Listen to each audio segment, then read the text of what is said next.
ทายสบายดีและสวัสดีเนาะพ่อแม่พี่น้องทางฝั่งลาวแล้วก็ฝั่งไทย และก็อยู่ต่างประเทศนะพี่น้องเลยค่ำคืนมื้อนี้บ่าวลอยจะพาพี่พาน้องเฮาไปก้านเฮ็ดพี่น้องเพราะว่าช่วงนี้บ้านเฮาเฮ็ดบวกออกหลายหรือว่าเฮ็ดตามแหละทุกคนเนาะและสีพาพี่พาน้องเฮาไปใต้เฮ็ดตาบพี่น้องว่ามันสิได้สำใดเนาะตามไปเบิ่งน้องบ่าวลอยว่าสิได้หรือบ่ได้ติดตามไปชมนำกันเนาะทุกคนเนาะไปตอนนี้กำลังเดินทางออกอยู่ทุกคนเนาะมุ่งหน้าเขาดงเข้าป่ายังคำคืนๆพุ่นแหละยังคำคืนพี่น้องเลยแต่ว่าก่อนที่ฮอดป่าก็ต้องได้ผ่านทุ่งนาก่อนเลยพี่น้องไปกับหมู่2 คนกับหมู่พี่น้องเลยโอ้คันแห้วเขาพี่น้องโอ้แห้วเขาเห็ดในนี้เนาะกำลังมุ่งหน้าเขาดงเข้าป่าอยู่แต่ว่าผ่านทุ่งนาแคมบ้านกำลังออกจากบ้านนะบ้านอยู่คุณพี่น้องตอนนี้ไปหน้าเขาป่าเขาดงเนาะเขาเห็นเขาลงสตอรี่ลงทางโทรศัพท์ทาง Facebook พี่น้องเขาได้หลายนะแต่บ่ลอยหันบ่มีเวลาเนาะตอนกลางเว้นนะก็บ่ลอยได้มาซอยเพื่อนซอยผูงเฮ็ดเฮือนมานี่นะก็เลยบ่มีเวลาไปหาก็ว่าวเดียวอะไปก้านกลางคืนเอาเนาะฉะนั้นแหละจึงพาพี่พาน้องเขาไปหานำกันเนาะว่าสิได้หรือบ่ได้ตามไปเบิ่งนำกันทุกคน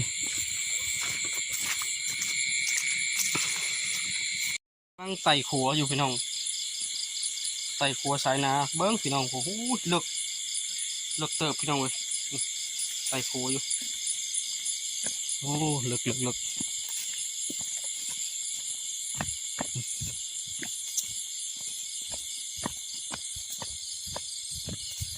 ฮะโอ้หอยพวกขึ้นสูงกูเลยไม่ตุ้ยแม่มโอ้พี่น้องหอยเห็นปะหอยโอ้ยเพิ่งไปไหมผมพี่น้องนะ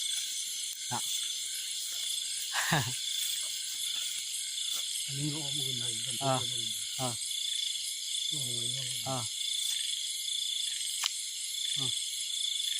หอยได้พี่น้องเอ๊ะไม่กับถึงมันไม่กับไม่แหลมพร้อมมันปึ๊บเอาไหมเกาะเลยเอาไหมพี่น้องเบิ่งไหมเกาะเลยมึงเยิ้มโอ้ติดมาถึงได้ลงเรียบร้อยพี่น้องเลยนะว้าตกลงเลยกับโบเห็นแล้วบอกเฮ้ยนี่พี่น้องหอยใช่ยังตัว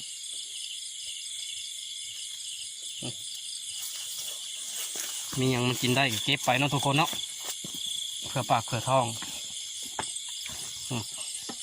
ขึ้นหัวพี่น้องเลยเขาเห็ดบันได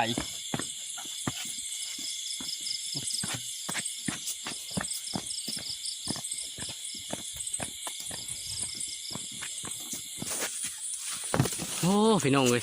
มาหอดปลาแล้วก็หาทางข้ามอยู่เด่นน้ำเซมันยืงขึ้นสายหวยนี่ก็อยากยั่งไปกับมันเลิกทุกคนเนาะก็เลยหาขัวก่อนพี่น้องก็เป็นสิไตได้บนได้ขัวนี่ก็นี่ทุกคนเบิ่งนู้นความเป็นได้บ้างบ่ลอยสิพาพิสูจน์ก่อนเนาะพี่น้องเนาะยกได้นับได้เฉพาะเฮาได้อยู่ดอกนี่ทุกคนไตขัวไม่ลำเดียวเลยพี่น้อง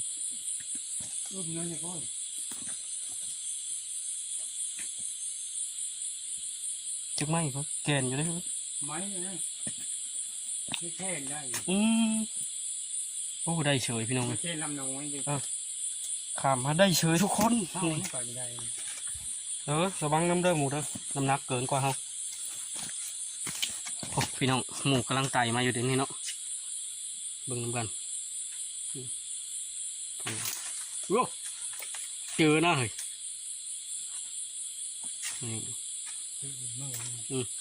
ระวังโอเคพี่น้องผ่านมาได้สบายเลย บ่ธรรมดาเนาะพี่น้องเนาะการทำมาหากิน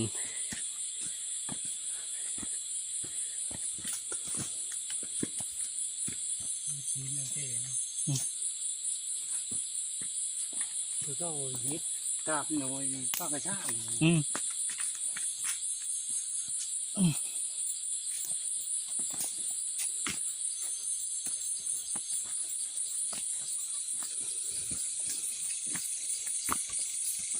เจอลูกกระทุนแล้วพี่น้องเอ้ยเก็บลูกกระทุนนับก่อนบางเถื่อเห็นนกเนาะ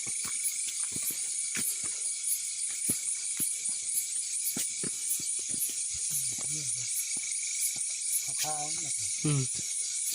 ตามตัว เฮ็ดปวกฮะเฮ็ดปวกชนิดดอกน้อยๆต่ำๆพันทุกคนเนาะจักมันสิเป็นเฮ็ดปวกอีหยัง ไปบอลนี่ติด บอก ติดตามมันจะล่มกัน เนี่ยฮะหาซอยแหน่ทุกคนเลย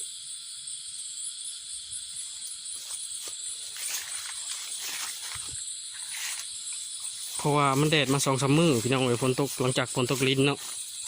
แล้วมื้อนี้เห็นพี่เห็นน้องเขาได้หลาย นั่งทำข้าวเดินใหญ่จะได้ เออเนาะ มาตัดตัวนี้ โอเคโอ้ลำใหญ่เลยป้องยาวพร้อม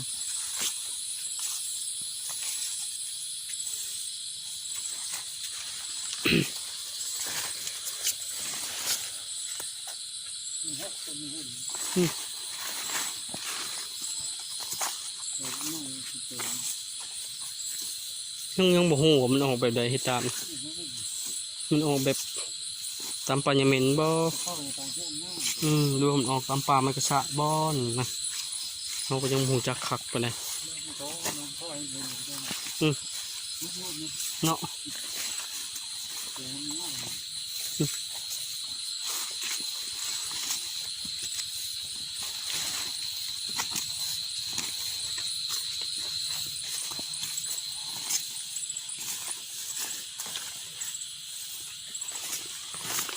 คนที่หาย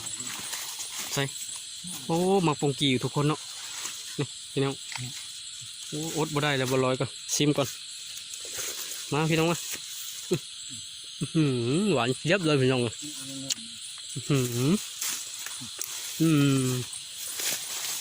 ตัวนี้บ่ทันชุกพี่น้องปงกีหวานเจี๊ยบเลยทุกคนเลยนี่นี่พี่น้องนี่ นั่ง เบิ้งพี่น้องเบิ้งยังเหืออยู่เฮ็ดบัง นั่งคบกันว่า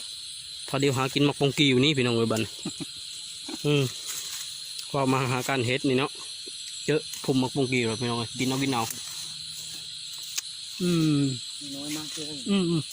รู้อะไรเด็ดมาให้เขาเขตนี่หันหน้าห้างพี่น้องเอ้ยเสียงนกห้องเสียงเขียนห้องจอกๆอยู่เพราะมันเป็นหน้าห้างหน้าคนบริดำพี่น้องแต่มันอยู่สุกลีกเนาะมันติดฝั่งเซนะทุกคนเลยมันหน้าทงนี่มันจะอยู่ผู้เดียวเลยอยู่แต่ในพี่น้องเลยแบบเขาไม่ได้เห็ดมา10 กว่าปีแล้วได้ทุกคน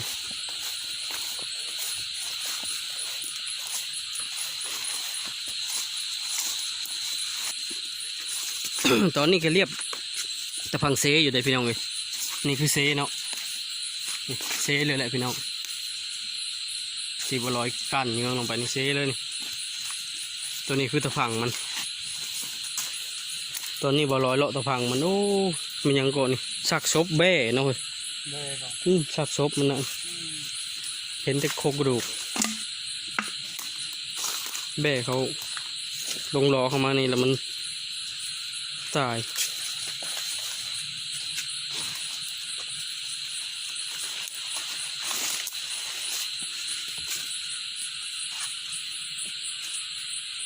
มาในแม่เนาะพี่น้องเนาะ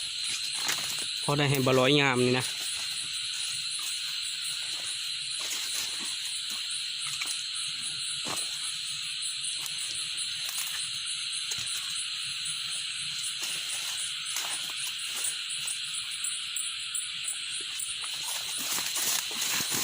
โอ้อย่าล้มนะพี่น้อง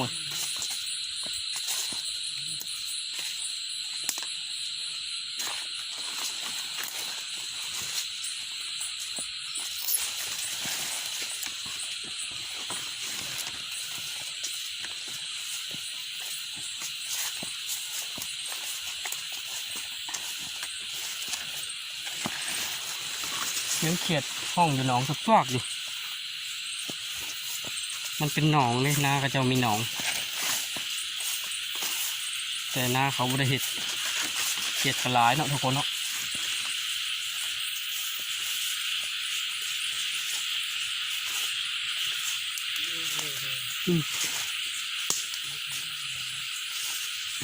จึ๊กเจอห้องนี่แหละทุกคนเนาะตอนนี้ก็บลอยพาพี่พน้องของความห้องก่อน1 2 3เรียบร้อยพี่น้องปลาตะปวกทั้งหมดพี่น้องนี่ปวกกำลังออกมาเป็นหมูอยู่ทุกคน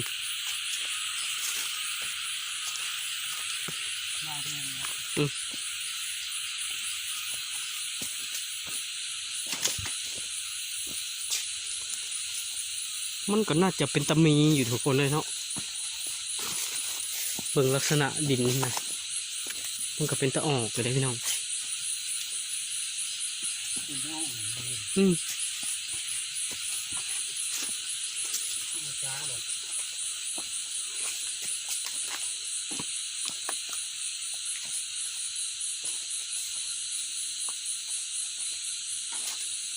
ตอกหมดเข่าแถวนี้ก็พอได้เหรอไม่ใช่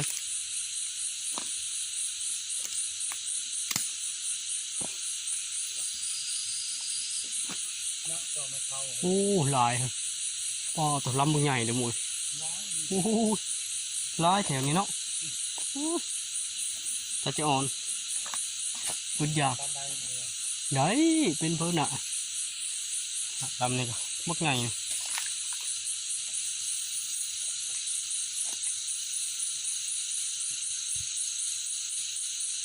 ังมึงนึ่งก่อนพี่น้องมึงเถื่อเห็นนกเห็นยังเนาะบ่ลอยก็ถือกระถุนอยู่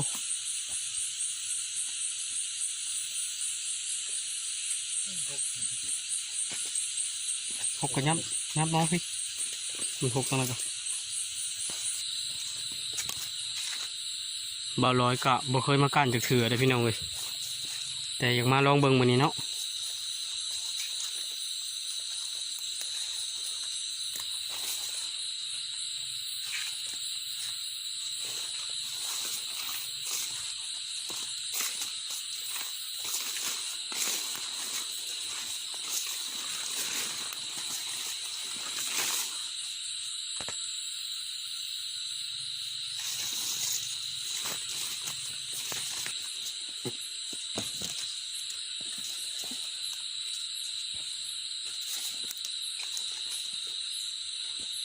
เลาะมาก็เริ่มมาพบคลองแห้วครับพี่น้องเนาะเลาะไปเลาะมาก็แห้วนี้คลองแห้วเก่าเลยทุกคนเนาะแห้วเก่าเลยพี่น้องก็เจ้าเห็ดอ้อมต้นไม้นี่นะเขาเจ้ายากลางเลยพี่น้องเลย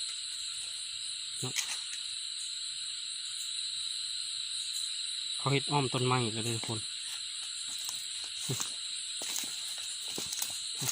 เขาชี้อ้อมมาจังสิพี่น้อง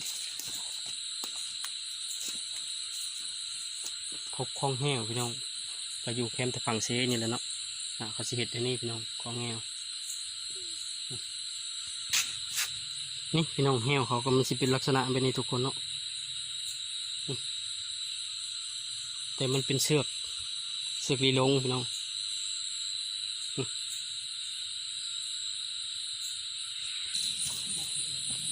เลาะมาได้สักพักหนึ่งก็ยังบ่เห็นจักหมู่เลยทุกคนเนาะบ่ลอยสงสัยน่าจะกินแห้วแหละแบบนี้คือสิบ่ได้กินเห็ดดอกพี่น้องเลยดงที่บ่ลอยกำลังหาอยู่นี่มันเป็นดงไม้กระสะกับไม้ยางพี่น้องเนาะปนกัน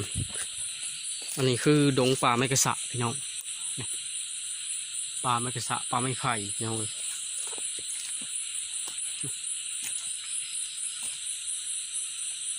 ดงปลาไม่ยางบ่ลอยผ่านมาแล้วเนาะมีแต่ปลากระสะปลาไม่ไผ่พี่น้อง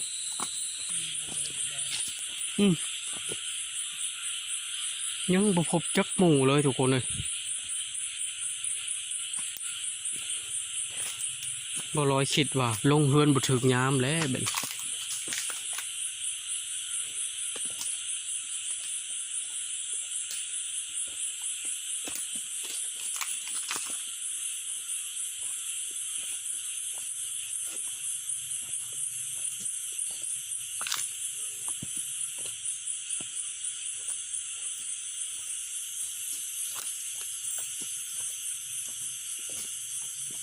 ี่เลยมือยังไม่กันทางเลย ตามใจ มือนี่ต้องเลยครับเอาไป อีกทางไปเลย บนมือหกครับ โอ้ยบ่พบจักหมูทุกคนเลย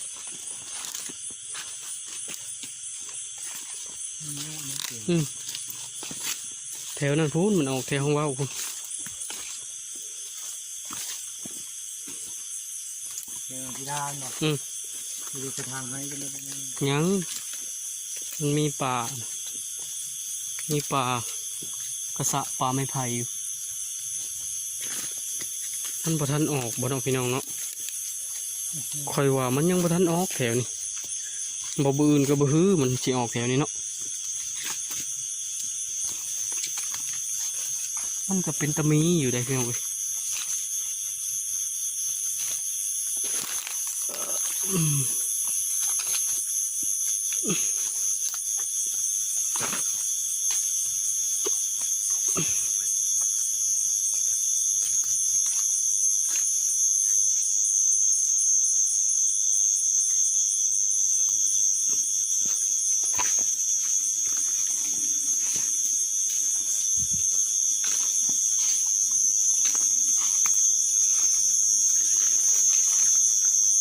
โอ้บ่หมานพี่น้องเอ้ย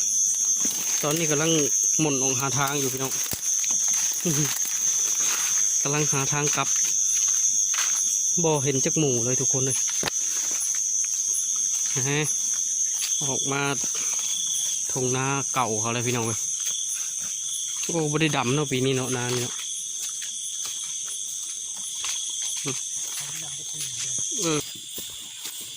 แล้วเลยทุกคนเลยบ่หมานฮะ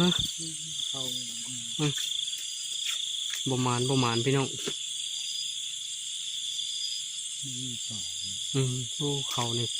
ไอ้ก้มแล้วก็ชิพอเกี่ยวเลยเข้าหางมันเท่ง ในที่สุดก็ยางซ่อนท้ายกันพี่น้องเลยฮะ เข้าหางมันเท่งมันเท่ง เขาเบิ้งเลยในที่สุดก็บ่มีหวังพี่น้องเลยก็เลยเลาะหาการแมงแคงเมื่อเนาะนี่คือต้นมะข้อพี่น้องน่าเฮ้ยแมงแคงตัวนั้นน่ะโอ้2 โตเฮ้ย2 โตโอ้พี่น้องเลยพวกขาวๆ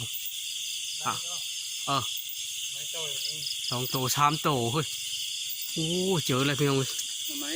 นี่ในที่สุดก็มาเอาแมงแคงพี่น้องเลยบ้านนี้เนาะนี่พี่น้องเลยได้เลยตัวนึงนี่พี่น้องตอนนี้กำลังแมนอยู่เนาะ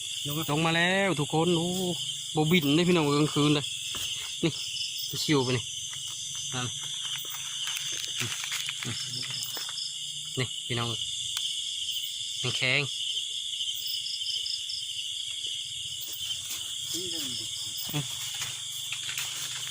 พอแล้วฮะ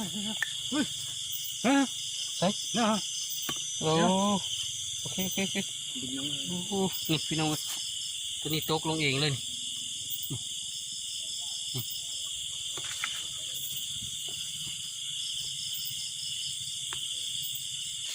เจออีกแล้วพี่น้องแมนเลยมั้งน่ะมันบตกได้ของบบิดเอา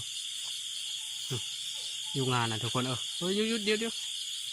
จิบไม้ไหมจิบไม้ล่าวเลยมันแหน่บ่ถืออีล่ะบ่ถือตะคองใช่ไหมโอ้พี่น้อง